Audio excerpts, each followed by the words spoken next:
శశి గారు, మరో విధంగా ఇక్కడ విపక్షాలు కూడా విమర్శిస్తున్నాయి రాష్ట్ర ప్రభుత్వాన్ని, ముఖ్యమంత్రి రేవంత్ రెడ్డిని. ఆడబిడ్డలకు తులం బంగారం ఇవ్వడానికే డబ్బులు లేవంట, కానీ మిస్ వరల్డ్ అందాల పోటీలకు మాత్రం ఏకంగా కోట్లపై కోట్లు ఖర్చు పెడుతున్నారు. సో దీనిపై మీరు ఎలా స్పందిస్తారు? ఆడబిడ్డలను, ఆడపిల్లలను అందాల బొమ్మలుగా, ఆట వస్తువులుగా మార్చేటటువంటి కార్యక్రమాలను పూర్తిగా వ్యతిరేకించాల్సినటువంటి అవసరం ఉంది.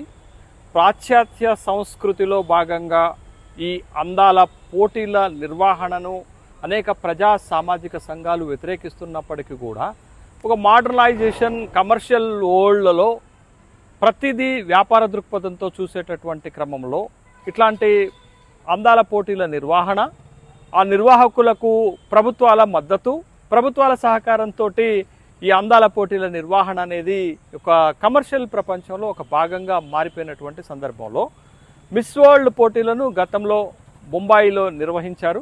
అదేవిధంగా ఇప్పుడు ప్రస్తుతము తెలంగాణ రాష్ట్ర రాజధాని అయినటువంటి హైదరాబాద్లో మిస్ వరల్డ్ పోటీలు నిర్వహిస్తున్నారు. ఈ మిస్ వరల్డ్ పోటీలపై నిర్వహణ పైన, ఈ మిస్ వరల్డ్ పోటీలపైన ప్రజా సంఘాల నుంచి, సామాజిక సంఘాల నుంచి, ప్రతిపక్ష రాజకీయ పార్టీల నుంచి ప్రభుత్వం పైన అనేక విమర్శలు వస్తున్నప్పటికీ కూడా ప్రభుత్వము వెనుకకు తగ్గకుండా అందాల పోటీలను నిర్వహించడానికి సిద్ధపడినటువంటి నేపథ్యంలో ముఖ్యంగా ప్రధానంగా ప్రతిపక్షాల నుంచి వస్తున్నటువంటి విమర్శలు, ప్రభుత్వము అందాల పోటీల నిర్వహణపై చూపిస్తున్నటువంటి శ్రద్ధ అన్నదాతలపైన చూపెట్టడం లేదు.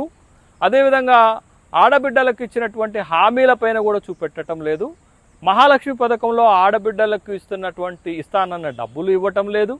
అదేవిధంగా ఆడపిల్లల కోసం తీసుకొచ్చినటువంటి ఏ పథకాన్ని కూడా తీసుకురాలేదు. కళ్యాణ లక్ష్మి, షాదీ ముబారక్ లాంటి పథకాలలో తులం బంగారం ఇస్తామన్నారు, దానిని మర్చిపోతున్నారు. కానీ అందాల పోటీ నిర్వహణకు మాత్రం ప్రభుత్వము కోట్ల రూపాయలు ప్రజాధనాన్ని దుర్వినియోగం చేస్తుంది అనేటటువంటి విమర్శలు సహజంగా రాజకీయ పక్షాల నుంచి వస్తున్నాయి. అయితే ఈ విమర్శలు ఎట్లా ఉన్నప్పటికీ కూడా అందాల పోటీకి చేస్తున్నటువంటి మొత్తం ఖర్చు 57 కోట్ల రూపాయలు అయితే దాంట్లో అందాల పోటీల మిస్ వరల్డ్ పోటీలు నిర్వహించేటటువంటి నిర్వాహక సంస్థ 50%, తెలంగాణ రాష్ట్ర ప్రభుత్వం 50% భరించేటటువంటి ఒప్పందం ఉన్నప్పటికీ వచ్చినటువంటి లాభాలలో తెలంగాణ రాష్ట్ర ప్రభుత్వానికి కేవలం 10%, అందాల పోటీ నిర్వాహకులకు లేకపోతే మిస్ వరల్డ్ పోటీ నిర్వాహకులకు 90% వెళ్ళేటటువంటి క్రమం ఉంది. మొత్తము ఈ పోటీల ద్వారా 700 కోట్ల రూపాయలు ఆదాయం వస్తుందనేటటువంటి ఒక అంచనాలు ఉన్నటువంటి నేపథ్యంలో అయితే ప్రభుత్వం వాదన ఎలా ఉంది అని అంటే, ప్రభుత్వం వైపు నుంచి వస్తున్నటువంటి బలమైనటువంటి వాదనలు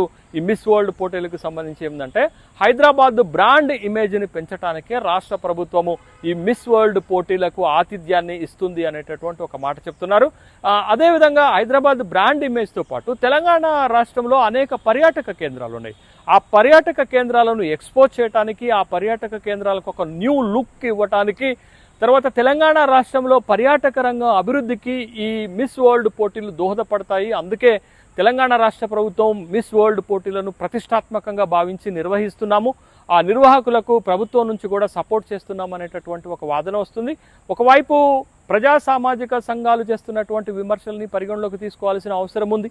ఈ వాణిజ్య ప్రపంచంలో ఒక మహిళ గౌరవాన్ని తగ్గించేటటువంటి ఇట్లాంటి ఈవెంట్స్ని మనం పర్మిషన్ ఇవ్వకుండా ఉంటే బాగుంటుంది అనేటటువంటి అభిప్రాయం అయితే, మరొక పక్క టూరిజం లాంటివి, తర్వాత హైదరాబాద్ బ్రాండ్ ఇమేజ్ని పెంచడానికి ఇట్లాంటి కార్యక్రమాలు ఉపయోగపడతాయనేటటువంటి వాదనలు కూడా బలంగా కనపడుతున్నాయి.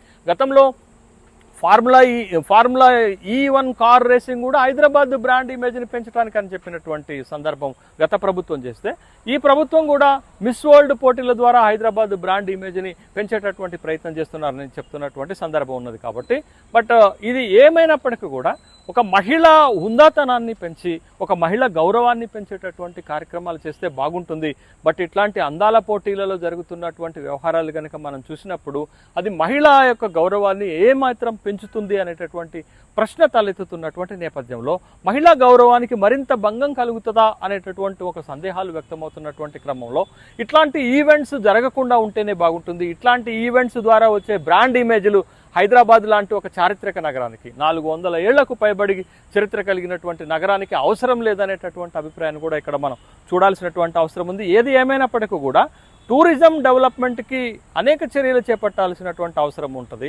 అయితే ఒక్క అందాల పోటీల ద్వారానే, మిస్ వరల్డ్ పోటీల ద్వారానే రాష్ట్రంలో టూరిజం అభివృద్ధి చెందుతుంది అనేటటువంటి ఒక అభిప్రాయం రావటను కూడా అపోహగా మారేటటువంటి ప్రమాదం ఉంది కాబట్టి బట్ ఇట్లాంటి కార్యక్రమాలకు హైదరాబాద్ కానీ తెలంగాణ రాష్ట్రం కానీ వేదికలు కాకుండా ఉంటే బాగుంటుంది అనేది ప్రజాస్వామికవాదుల అభిప్రాయంగా ప్రభుత్వాలు గుర్తిస్తే బాగుంటుంది అనేటటువంటి అభిప్రాయాలే వ్యక్తమవుతున్నాయి.